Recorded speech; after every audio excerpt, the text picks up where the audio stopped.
pusat perlawanan umat Islam di Jawa Timur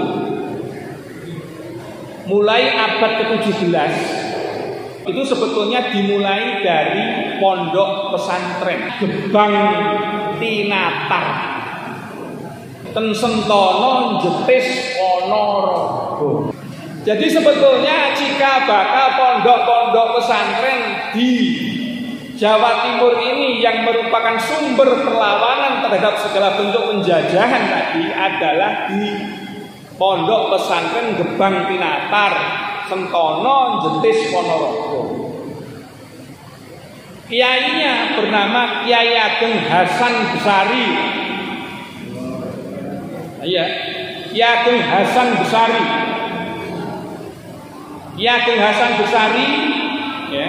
Pada saat beliau mendirikan pondok pada tahun 1698, pada tahun 1742 terjadi geger Pacinan.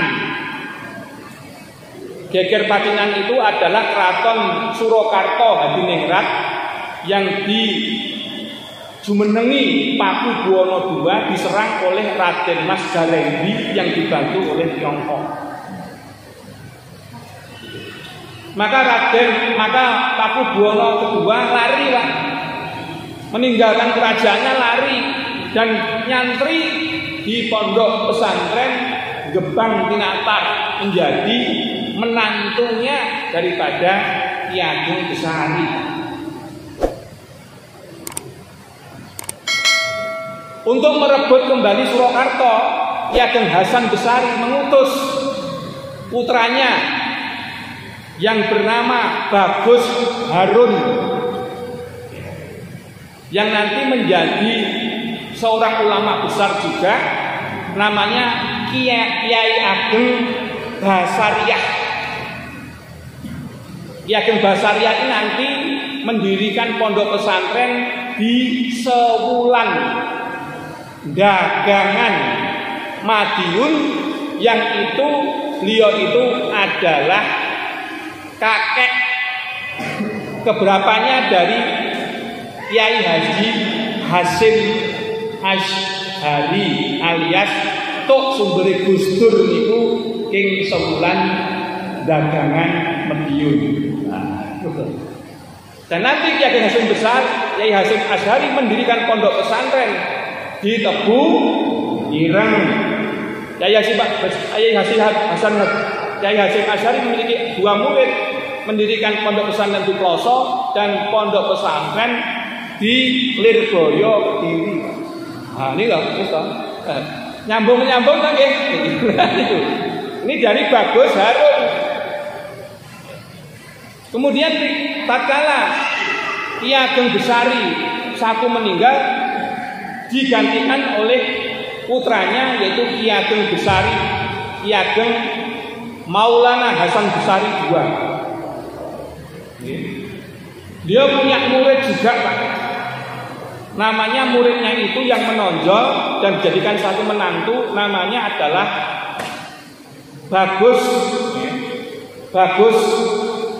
Harun II, yang nanti menjadi seorang kiai namanya Kiai Khalifah. Dan yang kedua muridnya bernama Abdul Hamid, yang nanti memimpin peperangan Jawa 1825-1830. Siapa Abdul Hamid? Siapa Pak Abdul Hamid ini? Pangeran Diponegoro. Jadi Pangeran Diponegoro ini nyantri dipun dateng Gebang Tinatar menika rikala tasih alitipun dipersaudarakan kalih Kiai Ageng Maulana Hasan Besari juga, saudaranya Bagus Harun II ini namanipun menika Kiai Khalifah. Lah Kiai Khalifah ini akhirnya juga menjadi senopatinya Pangeran Diponegoro bersama Kiai Mojo. Setelah perang Jawa selesai, maka Kiai Khalifah ini pulang, Pak, ke Tegalrejo. Kalau di sini kan di Tegalsari, Sentono. Di Tegalrejo mana? Semen Gorang Gareng. mendirikan pondok pesantren namanya Pondok Pesantren Sabilil Muttaqin utawi PSM. Kemudian demikian kan. Ini pondok sudah terkenal nih kita. Nah, niki kemudian setelah Kiai Maulana Hasan Besari juga meninggal, digantikan oleh Kiai Ageng Ilyas. Kiai Ageng Ilyas itu juga punya murid, Pak. Punya murid 9, Pak. Di antaranya yang menonjol adalah Sulaiman Jamaluddin, Pak. Sulaiman Jamaluddin itulah yang merupakan canggahnya atau buyutnya dari Kiai Zarkasi atau yang tergabung dalam Trimurti yang nanti mendirikan pondok pesantren mana? Gontor. Itu saking Sulaiman Jamaluddin, murid dari Kiai Ageng Ilyas. Nah, ini loh, Bang. Juga muridnya juga ada yang namanya yaitu Bagus Harum. Bagus Harum ini nantinya menjadi pujangga di Keraton Ngayogyakarta Hadiningrat. Yang besar menjadi nama yang terkenal itu pujangganya namanya Ronggo Warsito. Niku nyangrine nggih teng Gebang Tinantar Ponorogo. Ada lagi murid yang terakhir, Mas.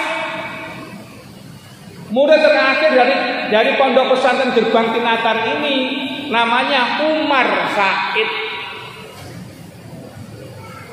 Umar Said berkawan dengan Bagus Darso. Bagus Darso itu nanti setelah menjadi kiai namanya Kiai Haji Abdul Manan, mendirikan pondok pesantren Termas. Gitu? Jadi ini kemudian Kiai Haji Abdul Manan pendiri pondok Termas itu namanya Bagus Darso, Pak, namanya dulu. Itu mendirikan pondok pesantren Termas. Nah, muridnya yang lain namanya Umar Said itu menjadi bapak bangsa kita, bapak bangsa kita. Siapa? Iya, Haji Umar Said Cokro Aminoto. Niku murid terakhirnya dari pondok pesantren Gebang Tinantar, Tegalsari Sentono Jentis Ponorogo. Oh, baik Pak Budi, ngerti ngoten lho. Kita tulisan ben ngerti nek bumi ini awake dhewe iki yo ada sejarah seperti itu. Lah, Basa Praminoto niku untuk merekrut pemuda-pemuda Surabaya, tempanelan Surabaya ngedekne kos-kosan, Pak. Ada anak-anak muda yang tertarik dengan pergerakan itu, akhirnya meguru ten Basa Praminoto. Murid sing terkenal telu. Nggih. Sinten? Yang pertama Soekarno, yang nanti menjadi presiden RI pertama. Yang kedua adalah Marijan Kartosuwiryo. Gimana lagi? Dan yang ketiga adalah Semaun. Ngerti Semaun? Bapak PKI. Nah, coba ini. Jadi bagaimana dari suatu majelisnya Cokro Aminoto muncul tokoh-tokoh yang menjadi awal dari pergerakan politik di Indonesia. Apakah nasionalis, ya, Islam ataukah komunis? Niku gurune siji, jenenge sinten? Umar Said, murid terakhir dari pondok pesantren Gebang Tinantar, Tegalsari Jentis Ponorogo. Pun jenengan bikak nggih ten Google pondok pesantren Gebang Tinantar. Pun jenengan muncul.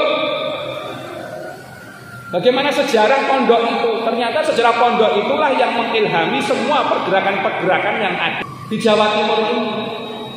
Nah, nanti peristiwa Hari Santri ataukah Hari Pahlawan itu tidak bisa dilepaskan dari kiprah Kiai Hasyim Asy'ari. Yang pada waktu itu, pada tanggal 22 Oktober, pada saat tatkala tentara Innika yang membonceng ke Inggris itu berlabuh di Surabaya, gelagatnya sudah dicium para ulama. Maka ulama-ulama lintas pergerakan, niku saking NU, saking Muhammadiyah kumpul, Pak.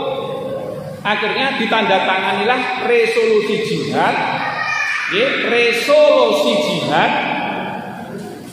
oleh kurang lebih 98 ulama. Di antara bunyi resolusi jihad itu adalah memobilisasi semua pesantren-pesantren yang jaraknya dari Surabaya sekitar 90 km dari Surabaya wajib hadir secara fisik di bumi Surabaya. Apa yang dikhawatirkan betul tanggal 27 Oktober begitu terjadi pertempuran pada tanggal 24 Oktober di mana Malabi mati, Belanda mengeluarkan ancaman pada tanggal 27 Oktober supaya semua menyerah. Semua menyerah. Tapi tidak ada yang menyerah. Maka pada tanggal 10 November terjadi suatu pergolakan peperangan fisik, beribu-ribu santri yang radiusnya 90 km dari Surabaya datang ke Surabaya, Pak. Mulanya sampai tentara Gurkha Inggris itu kami jenggengen, Pak. Karena brand itu ditembaknya niku nggih. Belasan mati muncul lagi sampai tidak tega, Pak. Tentara Gurkha itu. Sehingga nek panjenengan lihat teng Surabaya sebelah utara ada nisan yang jumlahnya ratusan, tidak ada namanya, itulah santri-santri yang didatangkan resolusi jihad untuk mendatangi Surabaya. Nggih saking Jombang, nggih saking Sidoarjo, saking Nganjuk, saking Mojokerto, saking Rian, tumplek-blek mriku.